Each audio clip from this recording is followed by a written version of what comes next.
Halo pemirsa Kitab Mawas Diri. Dalam video kali ini, saya akan membawakan sebuah pembahasan yang berjudul Angkeling Dharma Sang Meliwis Putih, Prabu Angkeling Dharma dan Dewi Setyawati. Dan semoga pembahasan ini dapat menjadi pengetahuan untuk kita semua. Tanpa berlama-lama lagi, langsung saja kita ke pembahasannya. Malawapati adalah sebuah kerajaan di mana rajanya adalah Prabu Angkeling Dharma, seorang raja yang arif bijaksana. Negerinya makmur, aman dan sentosa. Rakyat negerinya sangat mencintai rajanya. Lagi pula, Prabu Angkeling Dharma masih jejaka, sehingga banyak para gadis jatuh cinta. Namun di antara para gadis yang jatuh cinta pada Prabu Angkeling Dharma, belum ada satupun gadis yang bisa menyenangkan hati Prabu Angkeling Dharma. Pada suatu hari, raja pergi berburu di hutan larangan. Prabu Angkeling Dharma disertai beberapa pasukannya telah tiba di hutan. Angkeling Dharma melihat ada seekor kijang mendekatinya. Angkeling Dharma segera memanahnya. Sayang, panahnya meleset, tidak kena.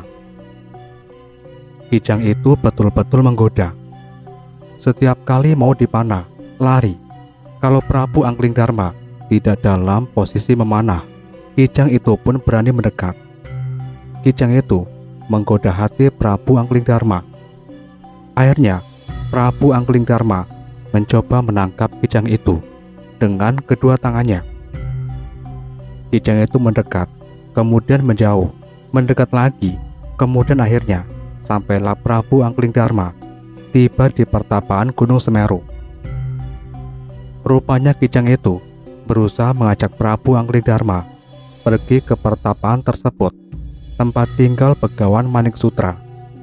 Prabu Angkeling Dharma melihat seorang gadis cantik dikelilingi beberapa ekor kijang. Raja terpesona melihat kecantikannya. Ingin juga ia berkenalan. Ia pun menemui Begawan Maniksutra di dalam pertapaannya. Begawan Maniksutra senang sekali kalau di pertapaannya ada yang mau berkunjung.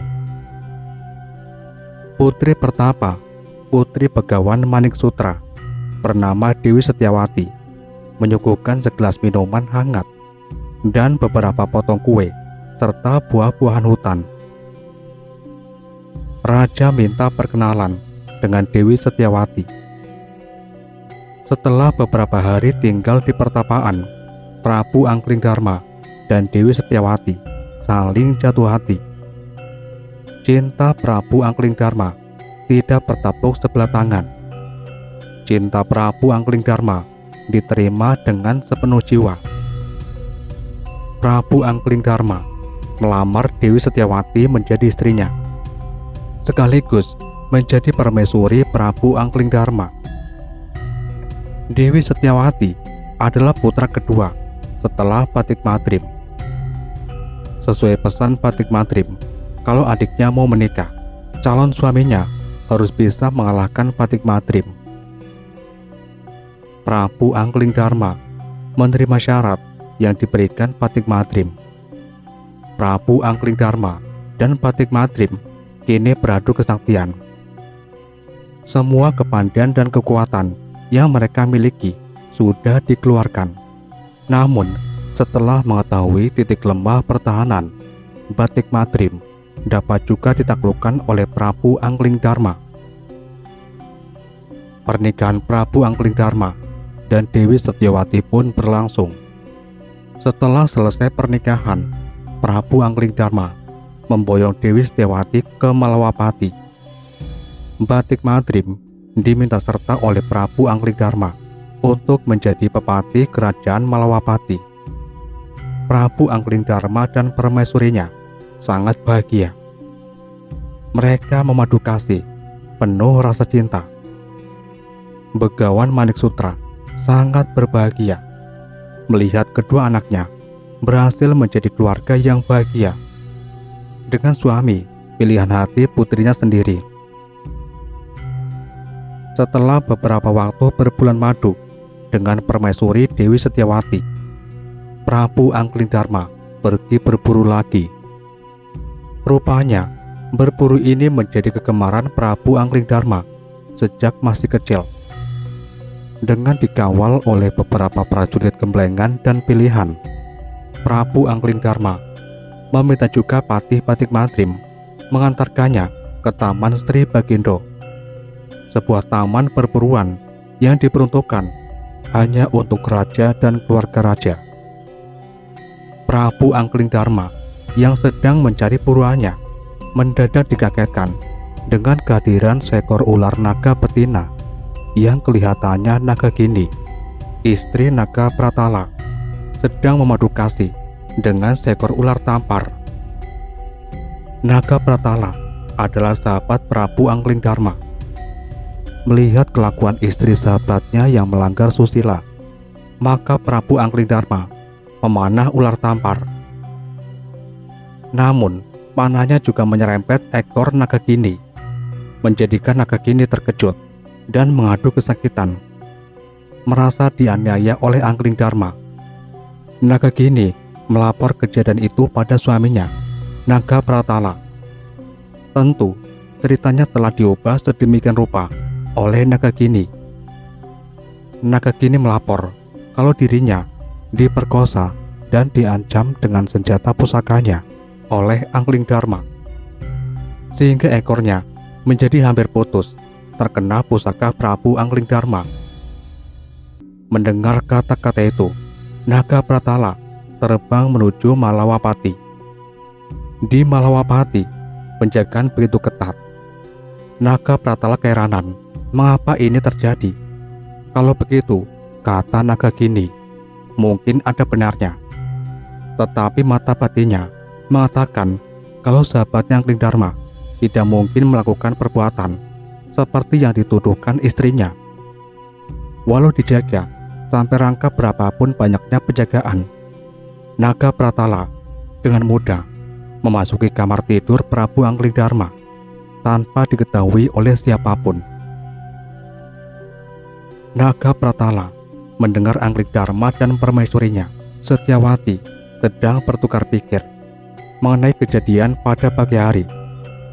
Anglingdarma mengatakan, apakah kelakuan istri Naga Pratala tadi siang yang baru dialaminya, karena Nagagini akan memutarbalikkan kejadian yang sebenarnya.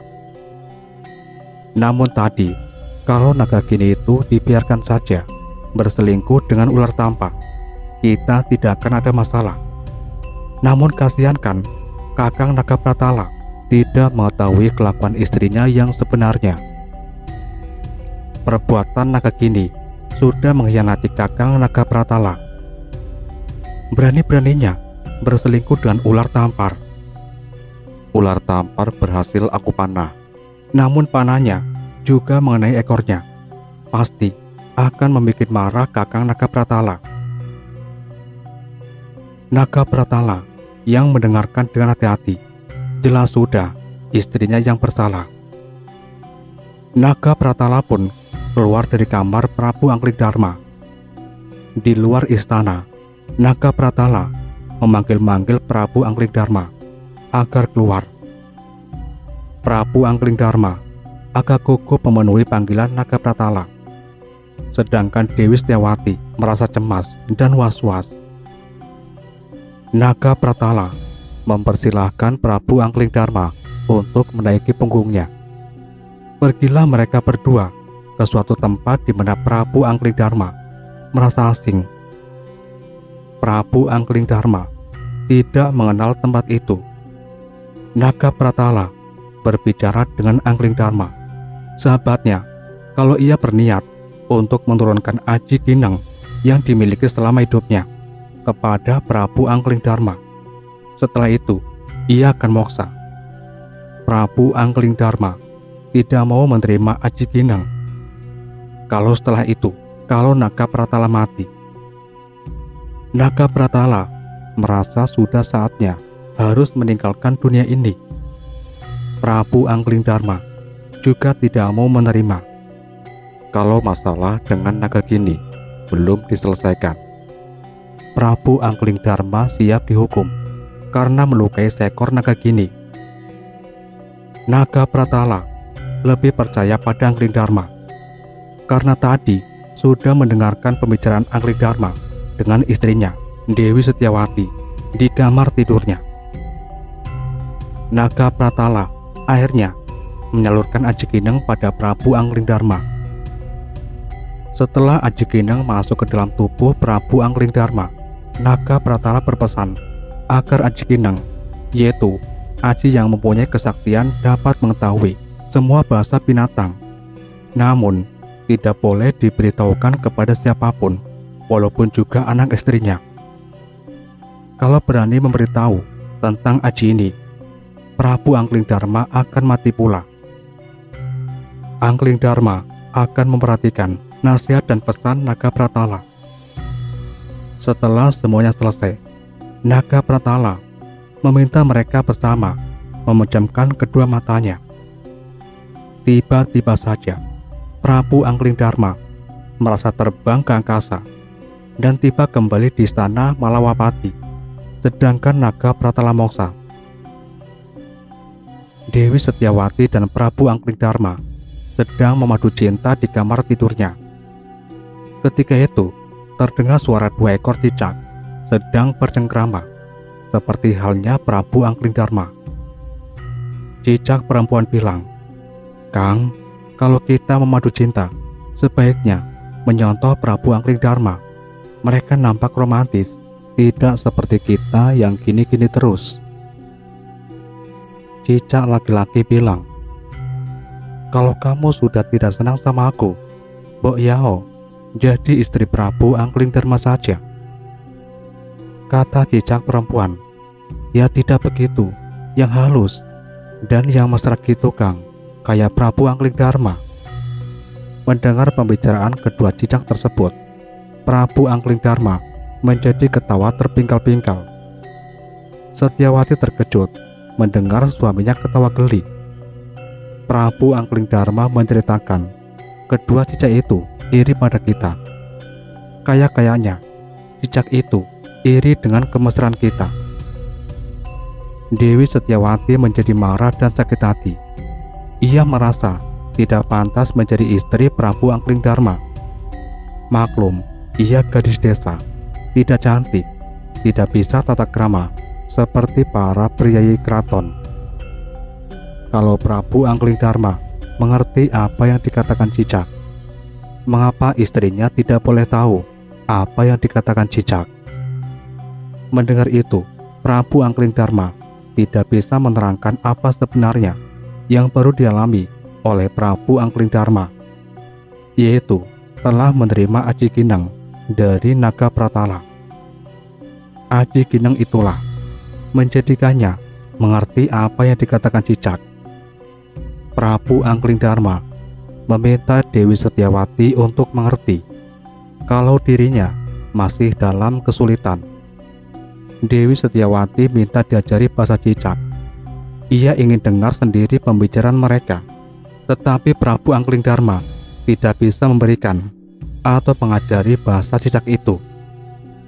Oleh karena alasan suaminya tidak bisa meyakinkan dirinya, maka Dewi Setiawati lebih percaya kalau tadi benar-benar menertawakan dirinya.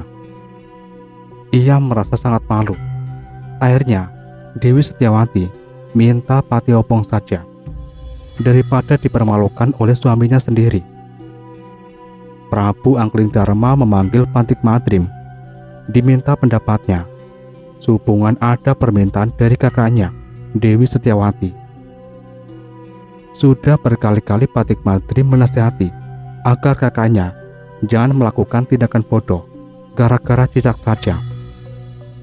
Karena sudah tak bisa dicegah lagi, maka Pantik Madrim pun terpaksa mengiyakan kakaknya Dewi Setiawati yang bersikukuh melakukan Patiopong. Karena Dewi Setiawati sudah tidak bisa dirubah pendiriannya untuk tidak melakukan perbuatan konyol dengan membakar diri, maka untuk menunjukkan kecintaannya kepada istrinya Dewi Setyawati. Maka Prabu Anglingdarma dengan hati rela akan melakukan seperti apa yang akan dilakukan istrinya, yaitu dengan pati obong juga. Mereka akan melakukan pati obong bersama besok pagi. Keesokan harinya, para prajurit menyiapkan tempat pati obong. Dibuatnya sebuah panggung hampir setinggi 2 atau 3 kali tinggi rumah. Bentuknya hampir seperti sebuah menara, dikelilingi panggung. Di sekeliling panggung itu dihiasi canur kuning untuk menyemarakan suasana. Sementara itu, Prabu Anglingdarma dan Dewi Setyawati telah menyiapkan diri untuk melakukan pati obong bersama-sama. Api mulai menyala dan kayu-kayu bakar pun sudah mulai menyala. Sementara itu, di dekat panggung pati obong ada sepasang kambing jantan dan kambing betina. Kambing betina yang kelihatan gelisah meminta sesuatu kepada kambing jantan. "Kakang kambing lanang, mbok aku diambilkan daun janur dekat Gusti Ayu Setyawati. Itu di atas sana, di panggung itu." Demikian pinta kambing betina. Mendengar kata-kata kambing betina, kambing jantan menjawab, "Mengambilkan daun janur di atas sana. Yang benar saja, letaknya saja di atas sana, di atas panggung yang amat tinggi. Bisa-bisa saja badanku yang terbakar." Kambing betina itu semakin merajuk. "Kalau kakang tidak mau mengambilkan daun janur itu, aku akan pati obong saja, seperti Gusti Ayu Setyawati." Kambing jantan menjadi sewot. Dengan ketus dijawabnya, "Kalau mau pati obong, silakan saja. Tapi aku tidak mau seperti Gusti Anglingdarma, gampang sekali ikut pati obong. Kalau aku tak sudi." Api sudah meninggi. Api menjilat-jilat, bagai mau mencapai langit.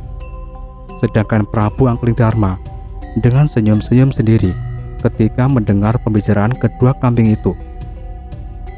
Melihat suaminya senyum-senyum dan sedang terlena, Dewi Setyawati tanpa diketahui oleh Prabu Anglingdarma terjun dalam kobaran api yang amat besar. Prabu Anglingdarma belum sadar juga kalau istrinya sudah terjun terlebih dulu ke dalam kobaran api. Ketika tersadar dari lamunannya, Prabu Anglingdarma tinggal seorang diri. Ditinggal Dewi Setyawati yang terjun mendahului Prabu Anglingdarma. Prabu Anglingdarma mau terjun menyusul istrinya, namun api pembakaran hampir padam. Dan sebentar kemudian, api pun padam. Prabu Anglingdarma kecewa, karena di mata rakyat, ia telah mengingkari janjinya untuk pati obong bersama istrinya. Kini Prabu Anglingdarma kelihatan linglung, seperti orang sedang kehilangan akal. Anglingdarma menjelma burung meliwis putih. Tiba-tiba terdengar suara dewa yang mengutuk Anglingdarma akan ngulandara ke dalaman hutan dan tidak akan menemui jalan pulang sebelum hukumannya habis. Tiba-tiba ia terkejut ketika melihat semua bangunan dan komplek istana Malawapati beserta seluruh prajuritnya seakan-akan berubah menjadi hutan belantara. Sementara itu, di kerajaan Baka bertahtalah rajanya yang bernama Prabu Baka yang memiliki 3 orang putri, Widata, Widati, dan Widaningsi. Prabu Anglingdarma belum tersadar juga sejak para dewa mengutuknya. Ia kelihatan linglung. Penampilan Prabu Anglingdarma tidak mencerminkan seorang raja besar. Kalau orang melihat, sepertinya Prabu Anglingdarma seperti orang linglung atau bahkan seperti orang gila. Ia kemudian tertidur di bawah pohon besar. Setelah beberapa saat kemudian, Prabu Anglingdarma terbangun. Dan ia terkejut ketika dirinya sudah berada di tempat tidur dengan tilam dan selimutnya berlapis emas. Ia terkejut lagi ketika ia melihat 3 orang cantik di hadapannya. Para putri ini sudah lama menunggu tamunya sampai tersadarkan diri, namun belum juga tersadar untuk mengetahui siapa sebenarnya laki-laki tampan itu. Maka tamunya diberi minum campi-campi agar tersadar dari kelinglungannya. Benarkah setelah minum campi-campi itu, Prabu Anglingdarma telah tersadar dari linglungnya? Ia sudah bisa bertanya pada para gadis itu. Para gadis pun mengaku nama mereka masing-masing. Yang sulung bernama Widata, yang penengah bernama Widati, sedangkan yang bungsu bernama Widaningsih. Mereka mengharap Anglingdarma dapat menurunkan anak-anaknya kepada mereka. Beberapa saat kemudian, mereka berpamitan kepada Anglingdarma akan mencari buruan untuk meningkatkan gairah nanti. Sepeninggal kepergian 3 orang gadis tadi, membuat penasaran Prabu Anglingdarma. Ia pun berubah menjadi seekor burung gagak.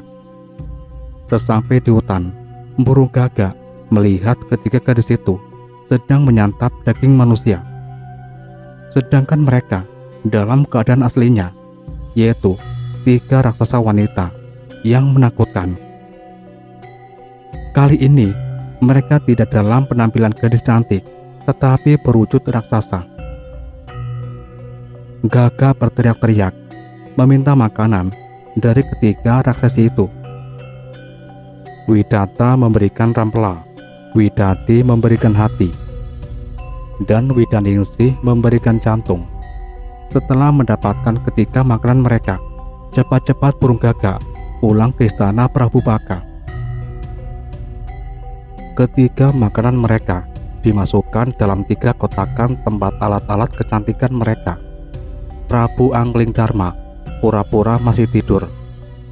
Di antara lama kemudian, datanglah para putri itu. Mereka terkejut ketika melihat peralatan kecantikannya terdapat daging manusia yang telah diberikan pada burung gagak. Widata kemudian membangunkan Prabu Anglingdarma, menarik kuat tangan Prabu Anglingdarma sehingga Prabu Anglingdarma terseret jatuh dari tilam emas. Prabu Anglingdarma merasakan kesakitan. Widata menancapkan sehelai bulu burung di atas kepala Prabu Anglingdarma, menjadikan kepala Prabu Anglingdarma merasa teramat berat dan merasakan sakit yang luar biasa. Dan berubahlah Prabu Anglingdarma menjadi seekor burung belibis. Widata menyumpahinya bahwa Prabu Anglingdarma bisa berubah kembali menjadi manusia lagi kalau bisa mendapatkan cinta seorang wanita, dan wanita itu mau dinikahinya. Setelah itu, Prabu Anglingdarma diusir dari istana Prabu Baka. Sementara itu, di wilayah kerajaan Bojonegoro terdapat suatu desa yang penduduknya belum begitu sejahtera. Disinilah tinggal satu keluarga. Seorang laki-laki sudah kelihatan lanjut, namanya Kidemang Klungsur. Ia tinggal bersama istri dan anaknya. Anaknya bernama Jaka Geduk. Jaka Geduk paling malas cari kerja. Ia lebih suka tinggal bersama kedua orang tuanya. Di suatu hari, Jaka Geduk memasang jebakan untuk menjebak burung. Beberapa hari ini sulit mendapatkan jenis burung besar. Ketika ia melihat seekor burung masuk ke dalam jebakannya, Jaka Geduk bersorak-sorak kegirangan. Dibawa pulanglah burung belibis yang berwarna putih bersih. Sesampai di rumah, belibis itu dimasukkan ke dalam kurungan. Jaka Geduk akan memeliharanya sampai tua. Belibis putih merasa tentram di tangan Jaka Geduk. Suatu hari, ketika Jaka Geduk sedang di ladang halaman rumah, tiba-tiba saja ada suara memanggil-manggil. Setelah ditoleh, tidak ada satupun orang berada di sekitarnya. Tiba-tiba, Meliwis terbang dan hinggap di pundak Jaka Gedug. Meliwis putih membisikkan bahwa di bawah pohon besar di halaman rumah belakang terdapat harta karun. Jaka Gedug terkejut 2 kali. Pertama, terkejut karena baru tahu ada burung bisa tata jalma atau bisa bicara seperti manusia. Dan terkejut yang kedua, diberitahu ada harta di bawah pohon besar. Jaka Gedug segera masuk ke rumah. Jaka Gedug memberitahu kepada kedua orang tuanya. Kedua orang tuanya tidak percaya. Paling Jaka Gedug bermimpi karena kebanyakan tidur, sehingga mimpinya yang enggak-enggak. Akhirnya Jaka Gedug mengambil cangkul dan kemudian mencangkul tanah yang ditunjukkan Meliwis putih. Tiba-tiba saja terdengar suara cangkul berbenturan dengan suatu benda dalam tanah. Jaka Gedug segera mengambil benda itu. Ternyata sebuah peti besi yang cukup besar. Setelah dibuka petinya, ternyata berisi emas berlian, ada kalung, ada cincin dan peniti, serta ratusan uang koin emas yang jumlahnya banyak sekali. Sehingga kedua orang tuanya hampir saja pingsan. Jaka Gedug dan kedua orang tuanya semakin menyayangi Meliwis putih. Kita tinggalkan keluarga Kidemang Kelungsur yang sedang bahagia. Kini kita beralih ke sebuah perkampungan agak pelosok. Terdapatlah satu keluarga bahagia. Yang laki-laki bernama Permana dan yang perempuan bernama Permani. Suatu hari Permani yang sedang hamil muda lagi ngidam sarang madu. Maka ia minta kepada suaminya agar Permana mencari sarang madu dari tawon besar di hutan sana. Sementara itu pula, di pojok belakang rumah terdapat sebuah pohon cempaka yang besar dan tinggi. Disitulah tinggal Genderuwo yang sangat mencintai Permani. Melihat Permana telah pergi, maka Genderuwo itu segera menuju rumah Permani. Sebelumnya, ia berubah menjadi Permana dengan membawa sebuah sarang lebah yang amat besar. Permani terkejut melihat Permana yang baru saja keluar rumah masuk ke rumah lagi, telah pulang dengan membawa sarang madu. Permana yang Genderuwo ini minta tidur. Ia masuk kamar tidur Permani. Permani belum bisa menemani suaminya. Ia sedang menyiapkan makan siang. Tiada antara lamanya datang Permana asli membawa sarang madu. Permani terkejut lalu bilang, "Kakang apa ngelindur ya? Baru ambil sarang tawon, kok ambil lagi?" Terkejut suami Permani ketika tahu ada Permana lain sebelum ia pulang. Ia segera memasuki kamarnya. Ia terkejut melihat seorang laki-laki tegap persis seperti dirinya. Terjadi keributan dan terjadilah perkelahian. Permani berteriak-teriak minta tolong. Para tetangga berdatangan. Niatnya mau memisah. Tetapi setelah melihat ada Permana kembar, mereka pun hanya bisa tercengang-cengang saja. Mereka lapor Pak Lurah, namun Pak Lurah juga tidak bisa menyelesaikan. Akhirnya Lurah membawa Permana kembar dan Permani sebagai saksinya ke istana Bojonegoro. Prabu Darmawasesa, Raja Bojonegoro, juga tidak bisa memutuskan perkaranya. Kemudian Raja mengumumkan sayembara. Barang siapa yang dapat memutus perkara Permana kembar akan diangkat menjadi jaksa negara. Sementara itu, keluarga Kelungsur menjadi was-was ketika burung Meliwis putih belum pulang ke rumah. Mereka menunggu kedatangan Meliwis putih dengan cemas. Sore kemudian pulanglah Meliwis putih. Meliwis putih mengabarkan bahwa negara sedang mengumumkan sayembara mengenai Permana kembar. Siapa yang bisa menyelesaikan masalah itu akan diangkat menjadi jaksa negara. Ki Kelungsur oleh Meliwis putih mau mengikuti sayembara. Kidemang Kelungsur menolak. karena tidak mungkin bisa memutuskan. Ki Demang Kelungsur merasa menjadi orang bodoh, orang kecil yang tidak punya pengalaman. Meliwis Putih membisikkan sesuatu kepada Ki Kelungsur. Ki Kelungsur manggut-manggut, kelihatannya sudah setuju untuk mengambil sayembara raja. Keesokan harinya, Ki Demang Kelungsur diantar Mbok Kelungsur dan Jaga Geduk pergi mengikuti sayembara. Sesampai di sana, raja mempersilahkan Ki Demang Kelungsur memulai sidangnya. Ki Kelungsur sebelumnya meminta sebuah kendi pertala atau pertolo, sebuah kendi yang lubangnya cuma sebesar jarum. Ki Demang Kelungsur berucap, "Ki Bermana, coba mengaku saja, siapakah di antara kalian yang bermana asli?" Bermana kedua-duanya menjawab, "Aku Ki, aku." Ki Demang Kelungsur berkata, "Oh, keduanya mengaku asli semua. Kalau begitu, di sini, di hadapanku, ada sebuah kendi pratala, kendi yang mempunyai lubang sebesar jarum. Untuk mengetahui siapa yang asli dan yang tidak, hanya bermana asli yang dapat masuk ke dalam kendi pratala." Kemudian bermana palsu menjawab, "Ya, itu pekerjaan mudah. Jangankan lubangnya sebesar jarum, walaupun rapat tidak ada lubangnya, pasti aku akan masuk dengan mudah." Bermana asli juga berucap, "Saya lebih baik mati saja sekarang, daripada nanti malu aku tidak bisa masuk ke dalam kendi itu." Ki Demang Kelungsur berucap, "Sudahlah, mari kita coba saja. Siapa tahu kamu juga bisa masuk ke dalam kendi pratala." Tanpa kesulitan, bermana palsu masuk ke dalam kendi pratolo.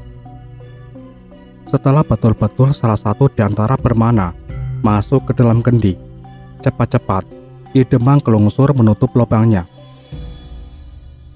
Ki Demang Kelungsur berucap, "Paduka Raja dan Paduka Permaisri, saksikan, ini kendi yang saya bawa, sudah ada isinya, dan saya akan membuktikan bahwasanya bermana yang ada dalam kendi ini adalah yang palsu dan yang asli ada di luar." Prabu Darmawasesa berucap, "Kok bisa begitu Ki Demang? Tadi Ki Demang mengatakan yang bisa masuk ke dalam kendi pertala itu yang asli. Kenapa sekarang berubah? Yang masuk dalam kendi itu yang palsu Ki Demang?" Ki Demang Kelungsur menjawab, "Ya, ini kita menghadapi jin yang menakutkan, yang berubah menjadi Ki Bermana. Jin ini yang membuat geger kampung Ki Bermana." Para hadirin, untuk meyakinkan kita kalau yang ada dalam kendi pertolo ini jin raksasa yang menakutkan, dan ia bisa berubah menjadi siapa saja. Kemudian, kendi pertala ini oleh Ki Demang Kelungsur digoncang-goncang agar jin itu tidak berbuat jahat lagi pada manusia. Bermana yang palsu menjadi genderuwo dari dalam kendi. "Ki Demang, aku minta ampun Ki Demang, dan tidak akan berani menggoda manusia lagi, juga keluarga bermana lagi. Aku minta hidup, aku minta keluar." Kendi pratala dilepas tutupnya, dan keluarlah jin raksasa yang sangat menakutkan. Para hadirin berteriak-teriak ketakutan. Kemudian jin itu meninggalkan tempat sidang kembali ke rumahnya. Prabu Darmawisesa merasa puas dan mengangkat Ki Demang Kelungsur menjadi jaksa negara dengan gelar Raksa Negara. Bermana asli tersenyum bahagia dan memeluk istrinya, Meliwis Putih dan Dewi Srenggono. Dewi Srenggono ada pula menyebut dengan nama Dewi Ambarawati, adalah putri Prabu Darmawisesa, Raja Agung Kerajaan Bojonegoro. Dewi Srenggono, putri Prabu Darmawisesa yang berparas cantik. Namun sampai sekarang belum ada juga seorang pemuda pun datang untuk berkenalan, apalagi mau melamarnya. Pada suatu hari, ketika Dewi Srenggono di taman, ada seekor belibis hinggap dekat Dewi Srenggono. Dewi Srenggono mau menangkapnya, namun burung belibis itu senang sekali menggodanya. Sebentar terbang, sebentar mendekat. Akhirnya, ketika Dewi Srenggono memanggilnya, burung belibis itu hinggap di pundak Dewi Srenggono. Dewi Srenggono terkejut ketika burung belibis itu bisa berkata-kata. Dewi Srenggono senang hatinya. Kemudian Dewi Srenggono membawa burung belibis itu ke dalam kaputren. Beberapa hari tinggal di Taman Bojonegoro. Hubungan Dewi Srenggono dengan Mliwis Putih semakin erat, sehingga terjalin rasa cinta. Namun Dewi Srenggono merasa kecewa. Mengapa ada perasaan cinta dengan burung, kok tidak dengan seorang manusia? Mendengar keluh gelisah Dewi Srenggono, akhirnya Mliwis Putih bertanya, "Andai kata aku ini bisa berubah menjadi orang, apa Dewi Srenggono mau menerima cintanya?" Dewi Srenggono sambil tersenyum malu mengiyakan kata burung Mliwis Putih. "Apakah Dewi Srenggono mencintaiku?" bertanya lagi Mliwis Putih untuk lebih meyakinkan. Dewi Srenggono menyatakan cintanya pada Mliwis Putih. Akhirnya Mliwis Putih meminta agar jambul di atas kepalanya dicabut. Dewi Srenggono pun mencabut jambul itu dari kepala Mliwis Putih. Dewi Srenggono terkejut ketika melihat tubuh Mliwis Putih menjadi bersinar-sinar. Sedikit demi sedikit berubah menjadi seorang pemuda yang sangat tampan, yang berpakaian putih-putih seperti Brahmana. Dewi Srenggono bertanya, "Siapakah Brahmana sesungguhnya?" Prabu Anglingdarma memberikan pengakuannya bahwa ia sebenarnya Raja Malawapati yang dikutuk oleh putri-putri Prabu Baka. Namun, kini sudah terbebas dari kutukan mereka. Dewi Srenggono merasa bahagia bisa bertemu Prabu Anglingdarma dan menjadi kekasihnya pula. Ayahanda Dewi Srenggono merasa curiga karena sejak putrinya memiliki binatang peliharaan, yaitu seekor belibis. Sekarang putrinya sering mengurung diri di kamar. Untuk mengetahui apa yang terjadi dengan Dewi Srenggono, maka ia berkunjung ke kamar putrinya. Pada waktu Sri Baginda dan Permaisuri mendekat pintu kamar putri, terdengar ada suara laki-laki di dalamnya. Didengarnya pembicaraan mereka. Kelihatannya putrinya sedang saling memadu kasih dengan seorang laki-laki. Prabu Dharma Wisesa minta agar putrinya membukakan pintu. Setelah pintu dibuka, Prabu Dharma Wisesa mencari laki-laki yang suaranya terdengar di luar. Prabu Dharma Wisesa dan Permaisuri hanya menjumpai seekor belibis. Prabu Dharma Wisesa tahu kalau burung Mliwis Putih bukan sembarang burung. Ia pasti burung sakti, burung jelmaan manusia yang sakti. Untuk meyakinkan dirinya, Prabu Dharma Wisesa mencari seorang pemuda yang sakti untuk bisa membongkar rahasia burung Mliwis Putih. Seorang prajurit kepercayaan mencari seorang pemuda yang sakti. Setelah mendapatkan seorang pemuda sakti yang tak lain adalah Patih Batik Madrim, maka oleh Prabu Dharma Wisesa diperintahkannya Batik Madrim untuk menangkap pencuri dalam kamar putrinya. Patih Batik Madrim segera minta agar maling culik yang ada di kamar bisa keluar. Prabu Anglingdarma yang mendengar ribut-ribut di luar segera masuk dalam giwang Dewi Srenggono. Patih Batik Madrim berharap dapat menikahi Dewi Srenggono, maka dengan sekuat tenaga berusaha menangkap maling itu. Patih Batik Madrim masuk kamar Dewi Srenggono. Ia mencari pencuri, namun dalam kamar tidak ada seorang pun laki-laki. Patih Batik Madrim melihat giwang Dewi Srenggono kelihatan bersinar-sinar yang mencurigakan. Dimintanya giwang itu oleh Batik Madrim. Dewi Trenggono tidak mau memberikannya. Patih Patikmadrim memaksanya. Prabu Anglingdarma berbisik agar giwangnya diberikan pada Patih Patikmadrim, tetapi dengan dibanting di hadapan Patih Patikmadrim, agar Prabu Anglingdarma bisa keluar dari giwang pindah ke cincin. Giwang yang dibantingkan di hadapan Patih Patikmadrim segera diambil. Ternyata giwang itu kosong. Patih Patikmadrim minta cincin Dewi Trenggono, dan sama seperti giwang tadi, dibanting, dan Prabu Anglingdarma selalu berpindah-pindah tempat. Yang terakhir, Prabu Anglingdarma keluar dari kamar Dewi Trenggono dengan bentuk burung pelipis. Di luar terjadi perkelahian yang amat sengit. Patih Patikmadrim berubah menjadi api yang membara. Prabu Anglingdarma menjadi hujan, sehingga api pun bisa dipadamkan. Demikianlah mereka memamerkan kekuatannya. Yang satu jadi harimau, yang satunya lagi jadi ular naga, sehingga orang yang melihat jadi terkagum-kagum. Setelah beberapa saat kemudian, perkelahian terhenti. Patih Patikmadrim tergeletak tidak berdaya. Patih Patikmadrim segera ditolong Prabu Anglingdarma. Patih Patikmadrim meminta maaf karena ia tidak mengetahui sebelumnya. Setelah terbuka rahasia, Meliwis Putih adalah Prabu Anglingdarma. Maka Prabu Anglingdarma sekaligus melamar Dewi Trenggono.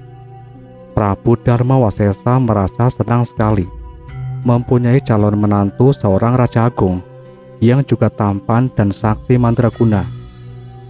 Prabu Darmawasesa merestui hubungan mereka dan sekaligus menikahkannya. Semua merasa bahagia, kecuali Patikmadrim tentunya. Patih Patikmadrim kemudian mengatakan bahwa kedatangannya ke Bojonegoro adalah untuk mencari keberadaan Prabu Anglingdarma, dan ia akan menjemputnya. Namun, Prabu Anglingdarma meminta Patih Patikmadrim pulang lebih dulu ke Malawapati. Prabu Anglingdarma mau melanjutkan hukumannya.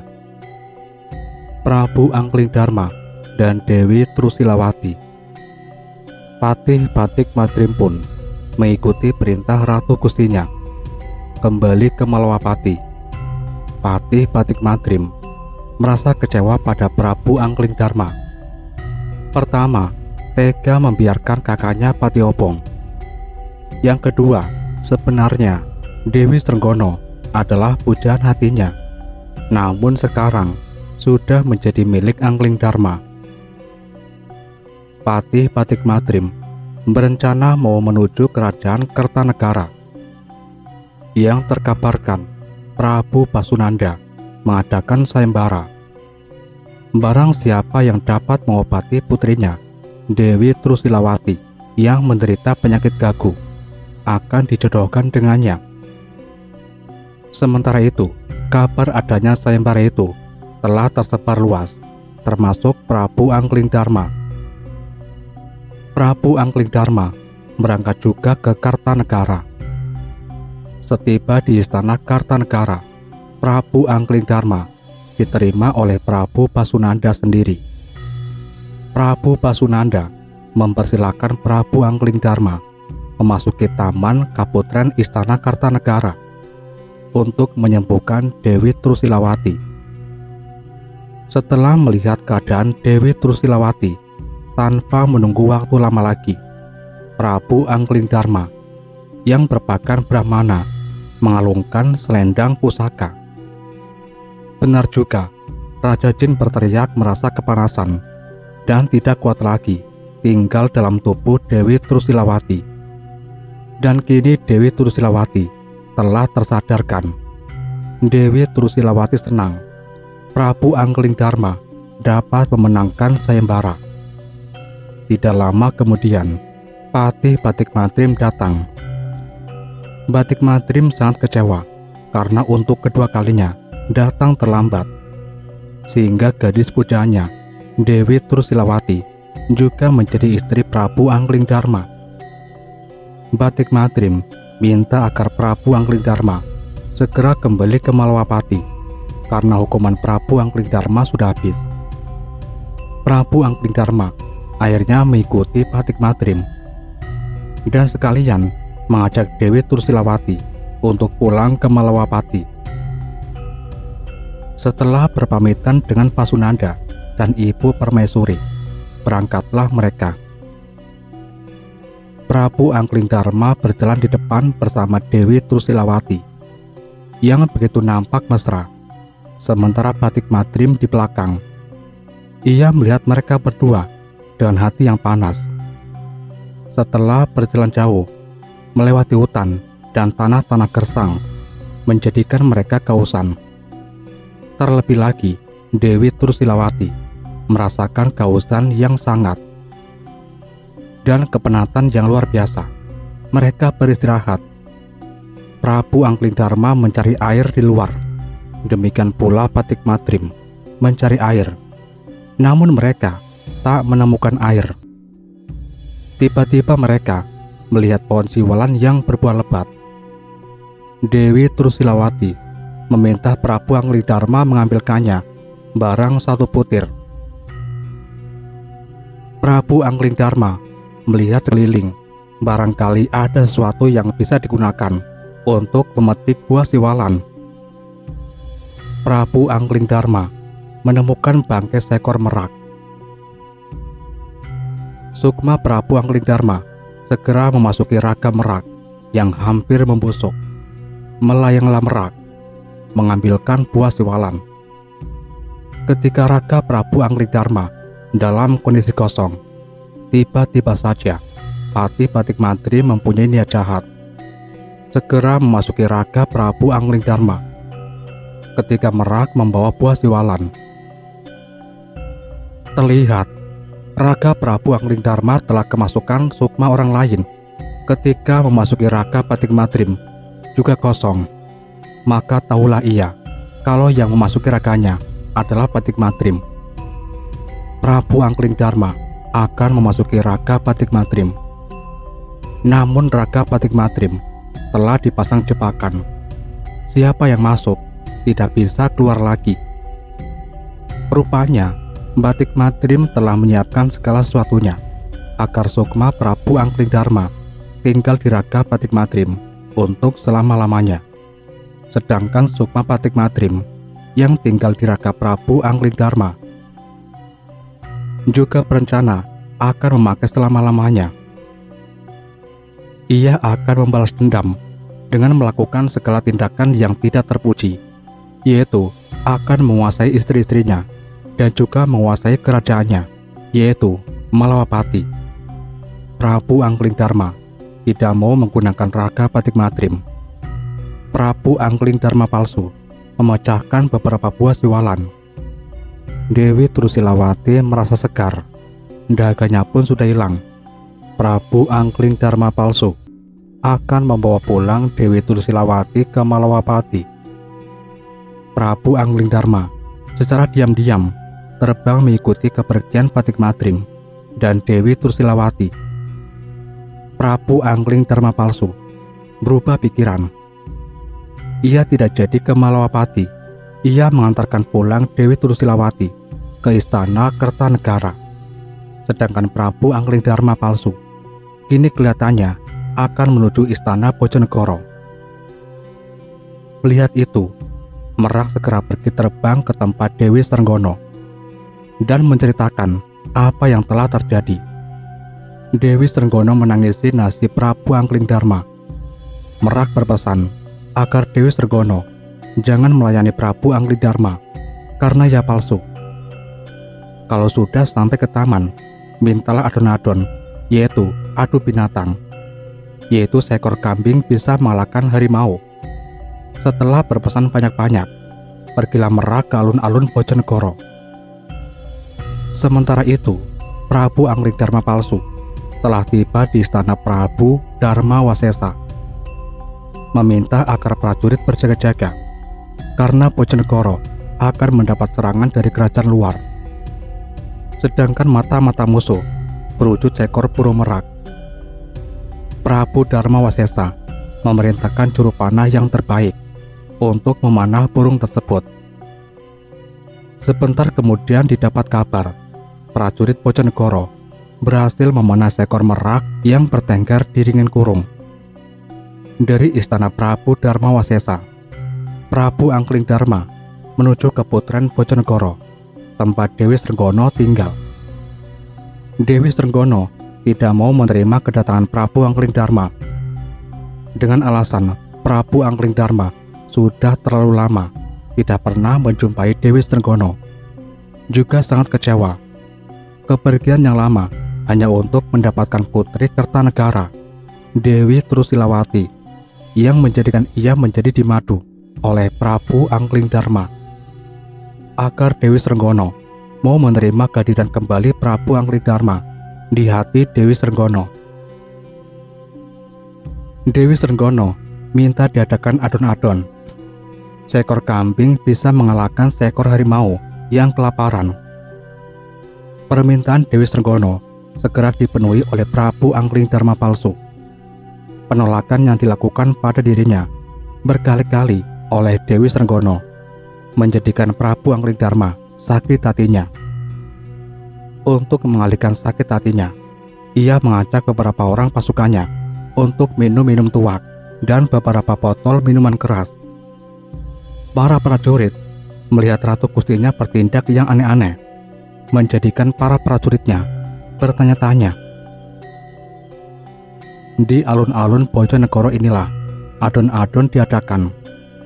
Panggung yang agak tinggi telah dibuat agar rakyat Bojonegoro juga bisa melihat dari segala penjuru alun-alun. Adon-adon pun dimulai. Seekor macan di atas panggung dengan diikat sebuah rantai demi untuk keselamatan para penonton. Sedang menanti seekor kambing, harimau berusaha menerkam kambing itu dan akan dimangsanya. Namun kambing segera berkelit. Dengan 2-3 tendangan, robohlah harimau. Kambing segera dibawa petugas, sedangkan harimau dibawa kembali ke kerangkengnya.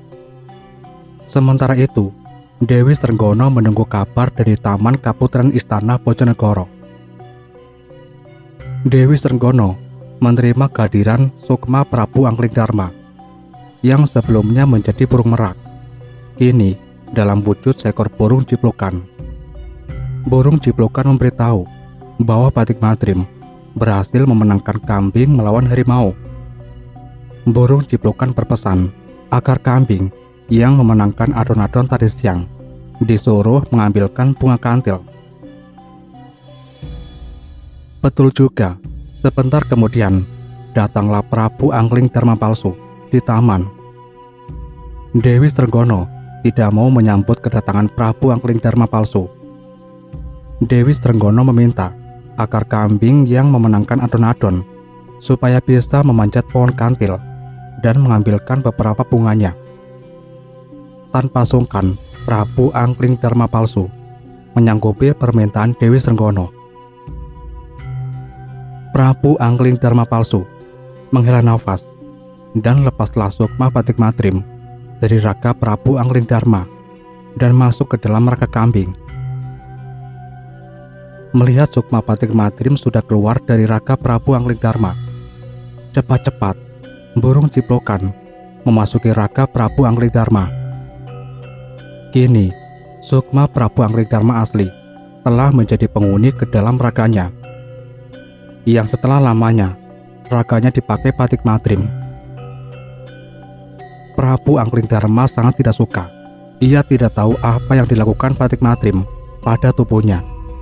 Juga di dalam tubuhnya terasa terbakar, karena di dalam tubuhnya mengalir air tuak dan minuman keras.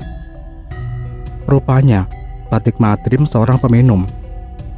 Dengan kesaktiannya, Prabu Anglingdarma berhasil memuntahkan air tuak dan minuman keras dari dalam tubuhnya. Prabu Anglingdarma juga memperkirakan Batik Madrim membawa tubuhnya ke tempat-tempat kotor untuk menghilangkan bekas-bekas yang ditinggalkan Batik Madrim pada tubuhnya. Prabu Anglingdarma berniat menyucikan dirinya dengan pergi bertapa. Sementara itu, kambing yang memanjat pohon kantil melihat raga Prabu Anglingdarma yang sudah lama ia pakai, kini telah kembali terisi oleh sukma Prabu Anglingdarma asli. Kambing yang berisi sukma Patik Madrim segera turun.